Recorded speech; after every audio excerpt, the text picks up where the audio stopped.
함께 기도함으로 새벽 기도 시작하겠습니다. 사랑과 자비의 하나님, 하나님의 백성들의 불순종과 약함과 죄에도 불구하고 저희를 하나님의 백성으로 불러주시고 하나님의 언약을 잊지 않으시며 구원으로 인도하시는 하나님께 감사와 찬양을 올립니다. 오늘도 이 새벽에 하나님의 말씀 앞에 섭니다. 주님의 말씀 앞에 저희가 겸손히 서게 하시며 저희의 약함과 죄에도 불구하고 구원으로 인도하시는 하나님을 말씀 가운데 배울 때 저희가 다시 저희의 행위나 의로 구원받은 양 마음 가운데 교만을 머리들지 않게 저희를 깨우쳐 주시고 오직 하나님께서 베푸시는 구원과 생명의 새 창조를 기뻐 누리며 하나님의 은혜에 감사하게 하옵소서.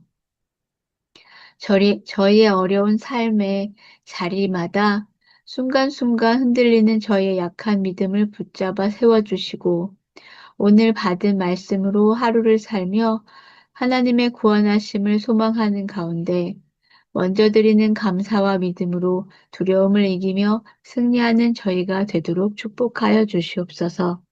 감사드리며 예수님의 이름으로 기도드립니다. 아멘. 오늘 말씀은 에스더서 9장 1절부터 19절까지의 말씀입니다.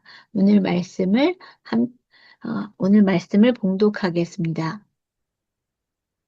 아달월 곧 12째 달 13일은 왕의 어명을 시행하게 된 날이라. 유다인의 대적들이 그들을 제거하기를 바랐더니 유다인이 도리어 자기들을 미워하는 자들을 제거하게 된 그날에 유다인들이 아하수에로 왕의 각 지방, 각 읍에 모여 자기들을 해하고자 한 자를 죽이려 하니 모든 민족이 그들을 두려워하여 능히 막을 자가 없고 각 지방 모든 지방관과 대신들과 총독들과 왕의 사무를 보는 자들이 모르드게를 두려워함으로 다 유다인을 도우니 모르드게가 왕궁에서 존귀하여 점점 창대함에 이 사람 모르드게의 명성이 각 지방에 퍼지더라. 유다인이 칼로 그 모든 대적들을 쳐서 도륙하고 진멸하고 자기를 미워하는 자에게 마음대로 행하고 유다인이 또 도성 수산에서 500명을 죽이고 진멸하고 또 바산 다다와 달본과 아스바다와 보라다와 아달리아와 아리다다와 바마스다와 아리세와 아리데와 외사다 곧 함므다다의 손자요 유다인의 대적 하만의 10 아들을 죽였으나 그들의 재산에는 손을 대지 아니하였더라. 그날에 도성 수산에서 도륙한 자의 수요를 왕께 아르니 왕이 왕후 에스더에게 이르되 유다인이 도성 수산에서 이미 500명을 죽이고 멸하고 또 하만의 10 아들을 죽였으니 왕의 다른 지방에서는 어떠하였겠느냐. 이제 그대의 소청이 무엇이냐. 곧 허락하겠노라. 그대의 요구가 무엇이냐. 또한 시행하겠노라 하니 에스더가 이르되 왕이 만일 좋게 여기시면 수산에 사는 유다인들이 내일도 오늘 조서대로 행하게 하시고 하만의 10 아들의 시체를 나무에 매달게 하소서 하니 왕이 그대로 행하기를 허락하고 조서를 수산에 내리니 하만의 10 아들의 시체가 매달리니라. 아달월 14일에도 수산에 있는 유다인이 모여 또 300명을 수산에서 도륙하되 그들의 재산에는 손을 대지 아니하였고 왕의 각 지방에 있는 다른 유다인들이 모여 스스로 생명을 보호하여 대적들에게서 벗어나며 자기들을 미워하는 자 7만 5천 명을 도륙하되 그들의 재산에는 손을 대지 아니하였더라.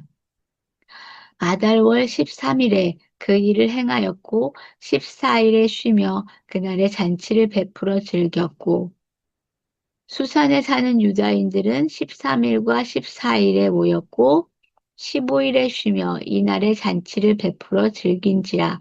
그러므로 시골의 유다인 곧 성이 없는 고을고을에 사는 자들이 아달월 14일을 명절로 삼아 잔치를 베풀고 즐기며 서로 예물을 주더라. 이는 하나님의 말씀이십니다. 아멘. 하나님 감사합니다. 어제 말씀에서 모르드게가 권력의 자리에 오르고 유다인들이 스스로를 지킬 수 있는 새로운 조서가 공표되었습니다. 그리고 어제 말씀의 마지막 절은 각 지방, 각 읍에서 그 조서를 보고 유다인들이 즐거워하며 잔치를 베풀고 페르시아 백성들 중에 유다인이 되는 자가 많았더라 라는 말씀으로 끝을 맺었습니다. 에스더서는 여러 면에서 출애굽기와 창세기의 모티브를 가지고 있습니다. 이방 땅에 살고 있던 하나님의 백성이 압제와 폭력에서 구원을 받아 하나님의 백성으로 새롭게 출발한다는 점에서는 에스더서가 유대인들의 다양한 지역에 살고 있는 유대인들이 하나의 백성으로, 하나님의 백성으로 새롭게 출발한다는 점에서 출애굽기와 같고, 또한 에스더가 요셉처럼 불운하고 악한 현실 상황에서 이방인 권력자들에게 끌려가 고난을 겪다가 권력의 핵심 자리로 노임을 받고 다시 하나님의 백성을 구원으로 인도하는 하나님의 도구로 쓰임을 받는다는 데에서는 창세기의 요셉의 이야기와 비슷합니다. 이러한 맥락에서 볼 때 오늘 말씀의 첫 절에서 9장 1절에서 성경 저자는 앞으로 있을 사건을 한마디로 요약해주고 있습니다. 9장 1절은 이렇게 시작됩니다. 아달월 곧 12째 달 13일은 왕의 어명을 시행하게 된 날이라. 유다인의 대적들이 그들을 제거하기를 바랐더니 유다인이 도리어 자기들을 미워하는 자들을 제거하게 된 그날에 라고 시작합니다. 쉬운 현대어 영어 성경인 CEB 버전으로 보게 되면 9절 후반절이 이렇게 되어 있습니다. 한글로 번역하면 이렇게 되어 있습니다. 유다인의 대적들이 그들을 무력으로 진멸하기를 바랐던 그날에 판은 그들에게 불리하게 뒤집혔다. 오히려 유다인들이 그들의 적들을 제압했다. 성경 저자의 말대로 판은 이미 유다인의 대적들에게 불리하게 뒤집혔습니다. 이미 하만은 처형당했고 아하수에로 왕은 이인자였던 하만의 자리를 모르드게에게 주었고 그로써 모르드게는 권력의 핵심에 서게 되었습니다. 2절과 3절을 보면 이미 형세가 유다인들에게 유리하게 돌아가고 있는 것을 설명하고 있습니다. 2절부터 보면 유다인들이 아하수에로 왕의 각 지방, 각 읍에 모여 자기들을 해하고자 한 자를 죽이려 하니 모든 민족이 그들을 두려워하여 능히 막을 자가 없고 각 지방 모든 지방관과 대신들과 총독들과 왕의 사물을 보는 자들이 모르드게를 두려워하므로 다 유다인을 도우니라고 되어 있습니다. 그러니까 왕의 두 번째 조서가 발표된 3월부터 12월 13일 전까지 유다인들은 각 지방과 각 읍에서 모임을 결성하였고 유다인의 대적들에 맞서 싸울 준비를 하고 있었습니다. 하만은 이미 죽었고 왕후의 양부인 모르드게가 제2 권력자가 된 데다가 아하수에로 왕이 인장반지까지 주어 두 번째 조서를 쓰게 할 정도로 왕후 에스더를 그토록 아끼는 것을 모두가 알게 되었으니 당연히 모든 지방관과 대신들과 총독들과 관원들이 다 대세의 흐름에 따라 편승하였고 두려워서라도 유다인에게 맞설 수 없는 분위기가 형성되었습니다.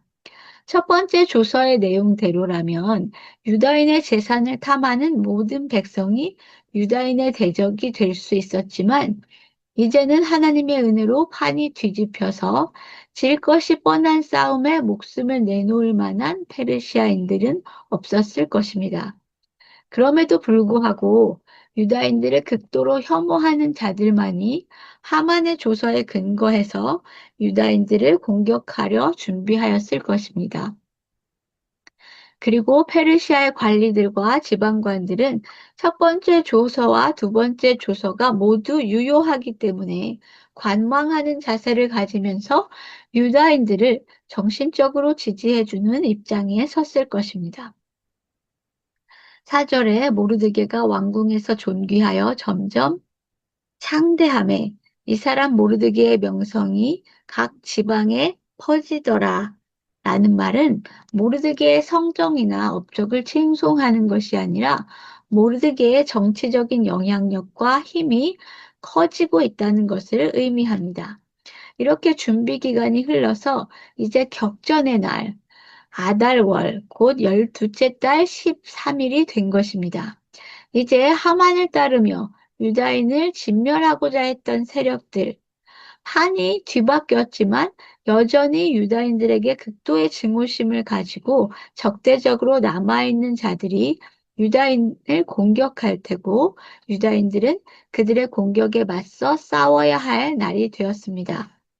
5절의 말씀을 보면 유다인이 칼로 그 모든 대적들을 쳐서 도륙하고 진멸하고 자기를 미워하는 자에게 마음대로 행하고 라는 말씀을 읽을 때 현대의 우리들의 눈에는 너무 잔인하게 느껴질 수 있고 공격당해서 정당방위를 하는 것이 아니라 자신들을 미워하는 모든 자들에게 마음대로 공격하는 것이 아닌가 하는 의구심이 들 수 있습니다.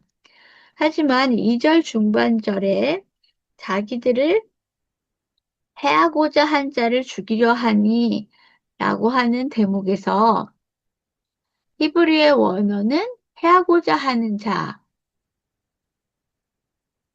이 단어를 자기들의 멸망을 추구하는 자라는 단어의 뜻이라서 유다인들이 자신들을 죽이려고 공격하는 자들에게만 방어적으로 대응하였다는 것을 알 수 있습니다. 또한 5절 후반절에 그 모든 대적들을 쳐서 도륙하고 진멸하고 자기를 미워하는 자에게 마음대로 행하고 라는 표현은 3장 13절에 나오는 하만의 첫째 조서에서 죽이고 도륙하고 진멸하고 라고 말하는 세 번의 단어와 짝을 맞춰서 대꾸법으로 표현한 것으로 보여집니다. 그렇게 강조를 하는 것이죠. 그리고 나서 6절부터는 싸움의 결과에 대한 보고가 나옵니다. 6절에 유다인이 또 도성 수산에서 500명을 죽이고 진멸하고 하였다고 기록하면서 7절부터는 죽은 하만의 10아들들의 이름들이 나옵니다. 그리고 10절 후반절에는 8장 11절의 두 번째 조서, 즉 몰드게와 에스더의 조서의 내용과는 달리 유다인들은 죽은 자의 재산에는 손을 대지 않았습니다. 모르드게의 조서, 두 번째 조서인 모르드게와 에스더의 조서에는 분명히 죽은 자들의 재산을 탈취할 수 있게 하였지만 10절 후반절에서는 그들의 재산에는 손을 대지 아니하였더라라고 기록합니다. 하만의 10아들들의 이름과 죽은 자들의 재산에 손을 대지 않았다는 점에서 이 싸움이 사무엘상 15장에 나오는 여호와의 전쟁의 연장선이며 사울 왕이 순종하지 않았던 아말렉을 진멸하시겠다는 하나님의 계획을 이제 페르시아의 유다인들이 순종하여 완수한다는 의미를 보여줍니다. 성경학자들은 7절부터 9절에 나오는 하만의 10아들들의 이름들이 고대 페르시아의 모든 악의 원인이 되는 악신들의 이름이라고 이야기하고 있습니다. 그러면서 이 전쟁이 하나님의 거룩한 전쟁이라는 것을 성경 저자가 확실히 나타내고 있다고 보았습니다. 사울 왕이 순종하지 못한 것을 이제 왕후 에스더가 온 유다 백성의 리더로서 순종하는 것입니다. 여기에서 흥미로운 것은 히브리어 성경의 이 하만의 아들들의 이름들이 다른 말씀의 본문들과는 달리 여백에 맞춰서 일렬로 정렬되어서 다른 본문과 구별되게 쓰여져 있다는 것인데 이것이 한글 성경에는 그렇게 눈에 보이게 문단 형식이 되어 있지 않지만 이런 똑같은 문단 형식은 성경의 다른 곳에서는 여호수아와 이스라엘군이 정복한 가나안 왕들의 이름이 쓰인 곳에서도 똑같이 발견됩니다. 그래서 레이문드 달라드라는 한 학자는 사람들이 이 성경의 이 부분을 읽을 때 마치 하만의 아들들이 처형되어서 나무에 달린 듯한 모습으로 활자가 시각화되어서 보여지게 기록하였다고 보았습니다. 이제 12째 달 13일에 그 하루 동안의 전쟁이 끝나고 11절을 보면 도성 수산에서 도륙한 자의 수요를 아수에로 왕에게 보고합니다. 이미 모든 것을 왕후도 알고 있었겠지만 12절에 왕이 왕후 에스더에게 이 사실을 알려주며 말합니다. 그 부분은 세 번역으로 보겠습니다. 유다 사람들은 도성 수선에서만도 그들의 원수를 500명이나 죽였고 하만의 10 아들도 다 죽였소. 그러니 나머지 다른 지방에서야 오죽하겠소. 이제 당신의 남은 소청이 무엇이오? 내가 그대로 들어주리다. 당신의 요구가 또 무엇이오? 당신이 바라는 대로 하여 주겠소. 그러자 13절에 에스더가 대답합니다. 임금님께서만 좋으시다면 수산에 있는 유다 사람들이 내일도 오늘처럼 이 조서대로 시행하도록 하여 주십시오. 그리고 하만의 10 아들의 주검은 장대에 매달아 주십시오. 라고 이야기합니다. 현대 우리들이 보기에는 첫째 조서의 내용은 아달월 13일 하루인데 왜 유다인의 대적자들이 공격하지 않을 때 유다인들이 공격하려는 것일까 하는 의문을 가질 수 있고 윤리적인 질문을 가질 수 있습니다. 그 이유는 이렇습니다. 우리가 15절과 16절 후반절의 사상자 보고의 숫자를 보면 수산성에서 추가로 300명, 각 지방에서 합하여 7만 5천 명이라는 숫자가 나옵니다. 하만의 조서대로 아달월 13일 하루 동안에 유다인들을 공격해온 대적들이 많았는데 아마도 유다인들은 그 하루 동안에는 다 싸워서 이기고 진멸하지는 못한 듯 보입니다. 그래서 왕후 에스더는 왕에게 14일 하루를 더 조서대로 행할 수 있게 해달라고 청하는 것입니다. 성경 저자가 일관되게 전하는 메시지는 사울 왕 때 멸하지 못한 아각 왕의 후손이 남아서 다시금 수많은 세월이 지나서 에스더의 시대에 페르시아 제국 온 땅에 퍼져 있는 유다인들을 다 진멸하려고 했으니 이제 그 악을 뿌리 뽑자는 말입니다. 사울 왕이 하지 못한 아말렉의 진멸을 이제 에스더 때에 하겠다는 말입니다. 그렇게 해서 아달월 14일에도 유다인들은 대적들을 친 것입니다. 17절은 에스더 시대의 여호와 전쟁을 마친 후의 승리를 기념하면서 13일에 그 일을 행하였고 14일에 쉬며 그날의 잔치를 베풀어 즐겼고 라고 되어 있고 18절에도 유다인들이 13일과 14일에 모였고 15일에는 쉬며 이날의 잔치를 베풀어 즐긴지라 라고 되어 있습니다.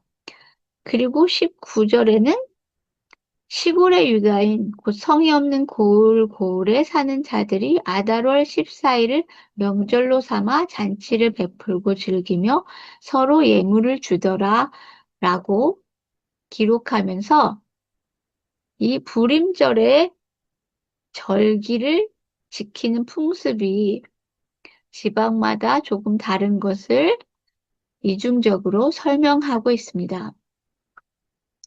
앞서서 지난번에 아각 사람이라는 단어가 현대까지도 이스라엘과 서구권에서 하나님의 백성을 대적하는 적그리스도 세력을 나타내는 말로 관용어처럼 쓰인다고 말씀드렸습니다. 그렇다면 현대를 살아가는 우리에게 하나님의 백성인 우리를 대적하는 세력이 있을 때 우리는 그들을 악악 사람이라 칭하며 적그리스도라 칭하며 그들을 진멸해야 할까요?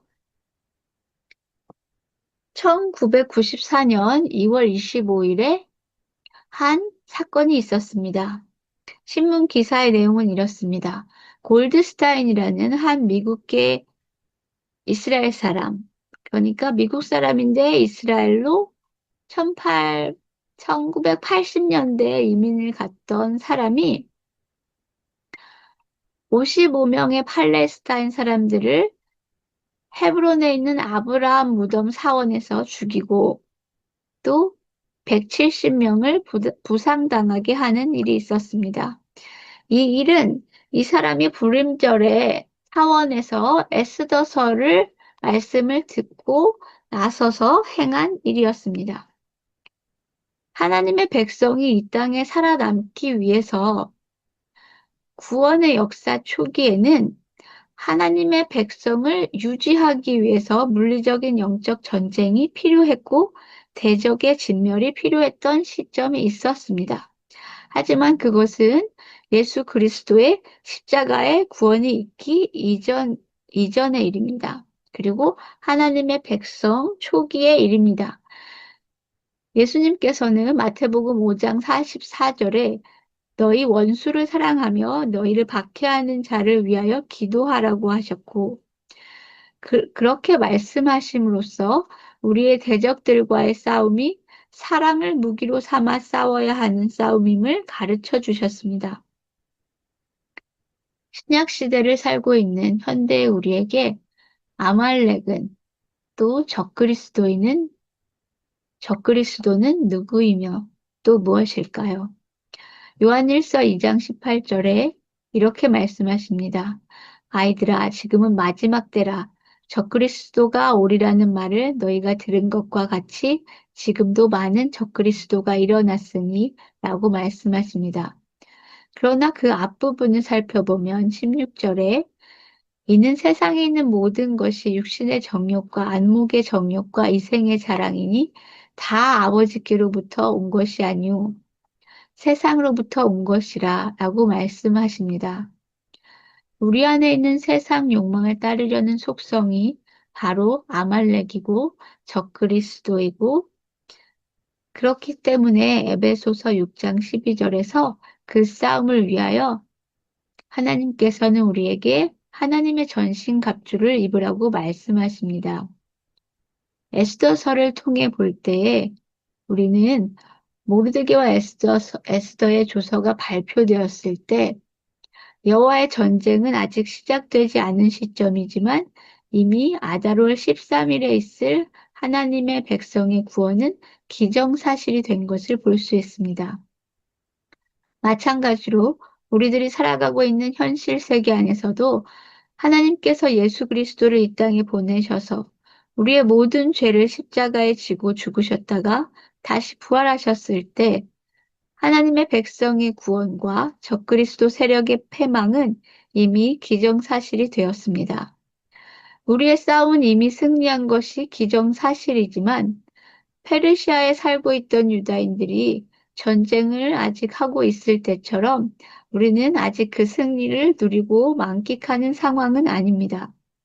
에스더의 시대처럼 우리는 때때로 하나님이 어떻게 역사하고 계시는지, 하나님께서 도무지 역사하고 계시기는 한 건지 알 수 없고 보이지 않는 막막한 현실 가운데 살게 됩니다. 우리는 그러나 여전히 에스더와 모르드게처럼 우리의 삶의 자리를 살아내야 합니다. 예수님께서 십자가에서 다 이루셨다고 말씀하셨습니다.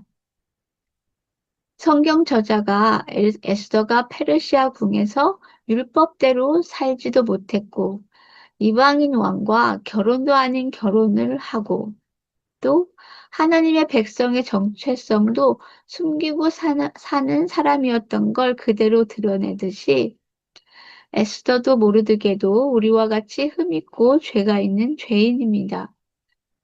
우리의 그럴듯한 롤모델은 아니었던 겁니다. 그럼에도 불구하고 하나님께서 그들의 삶을 빚어가시며 그들의 삶을 구원으로 인도하시고 하나님 백성 전체의 구원의 도구로 쓰고 계심을 보게 됩니다.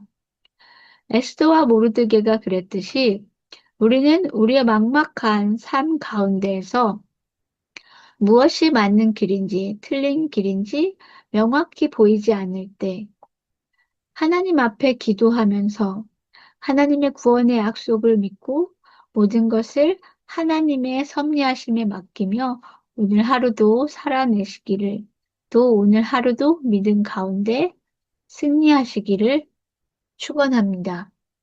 함께 기도하겠습니다. 사랑과 자비와 하나님, 저에게 예수 그리스도를 보내주시고 예수님의 십자가의 죽음과 부활로서 저에게 구원의 길을 열어주심을 감사드립니다. 주님께서 다 이루셨다고 십자가에서 말씀하셨지만 저희는 저희의 삶의 어려움 가운데서 하나님은 내 삶에 역사하고 계시는 걸까?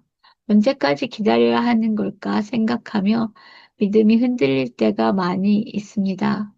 또한 하나님께 감사로 나아가야 한다고 머리로는 알면서도 한숨과 한탄을 올려드리며 눈물만 흘릴 때가 많이 있습니다. 저 옛날 페르시아의 유다인들의 눈물과 울부짖음을 들으시고 불쌍히 여기시며 그들을 구원으로 인도하신 하나님, 저희가 하나님의 구원을 바라고 울부짖으며 눈물로 주님 앞에 나아갈 때에 저희의 삶의 자리마다 주님의 구원으로 인도하여 주시고 무엇이 하나님을 따라 사는 맞는 길인지 알지 못할 때에도 하나님의 섭리하심으로 인도하여 주시며 저희의 삶의 자리마다 선과 사랑으로 새롭게 창조하여 주시옵소서. 저희의 마음속에 있는 세상 욕심도 주님 앞에 내려놓게 하시고 정결한 마음으로 주님 앞에 나아가오니 저희에게 전신 갑주를 입혀 주시어 세상의 악에 지지 않게 하시고 세상의 어려움에 낙담하지 않게 하소서. 언제나 하나님께서 백성된 우리를 먼저 사랑하셨고 언약을 지키시며 보호하심을 믿으며 날마다 하나님의 은혜를 경험하며 살아갈 때에 날마다 승리하게 하여 주시옵소서. 감사드리며 예수님의 이름으로 기도드립니다. 아멘.